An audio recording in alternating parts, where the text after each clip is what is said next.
चिराग पासवान का लगातार दिन पर दिन देश के राजनीति में क्रेज बढ़ते जा रहा था।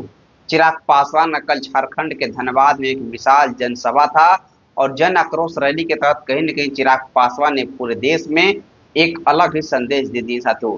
चिराग पासवान का लगातार दिन पर दिन क्रेज बढ़ते जा रहा है और भारतीय राजनीति में चिराग पासवान कहीं न कहीं दलित समाज के सबसे बड़े लीडर के तौर पे उभरते जा रहे हैं साथियों। चिराग पासवान की पार्टी तोड़कर चिराग पासवान को तोड़ा गया, लेकिन वो चिराग पासवान टूटकर किस तरीके से इतनी मजबूती के तहत वापसी करेंगे, किसी ने सोचा भी नहीं होगा साथियों। चिराग पासवान झारखंड के धनबाद में एक विशाल जन कार्यक्रम करते हैं और कहीं न कहीं उस कार्यक्रम से पूरी तरीके से देश भर में एक अलग सा ही माहौल बना हुआ है साथियों।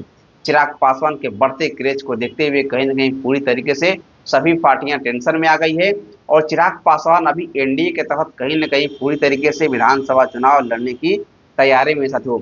चिराग पासवान आने वाले झारखंड विधानसभा चुनाव एनडीए के तहत लड़ने की तैयारी में है और कहीं न कहीं चिराग पासवान के कल के कार्यक्रम से ये पूरी तरीके से स्थापित हो रहा है कि चिराग पासवान देश के सबसे बड़े दलित नेता के तौर पे सामने आ रहे हैं साथियों।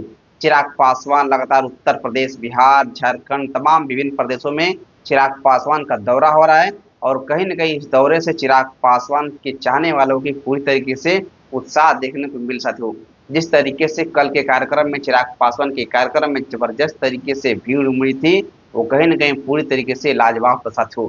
चिराग पासवान का लगातार बढ़ते क्रेज को देखते हुए पूरी तरीके से विपक्ष में पूरी तरीके से टेंशन बना हुआ है और चिराग पासवान दलित वोटरों को किस तरीके से अपने तरफ पूरी तरीके से आकर्षित करने में लगे हुए हैं साथियों। तो फिर लेते हैं, मैं अक्षय पासवान। जय हिंद, जय बिहार।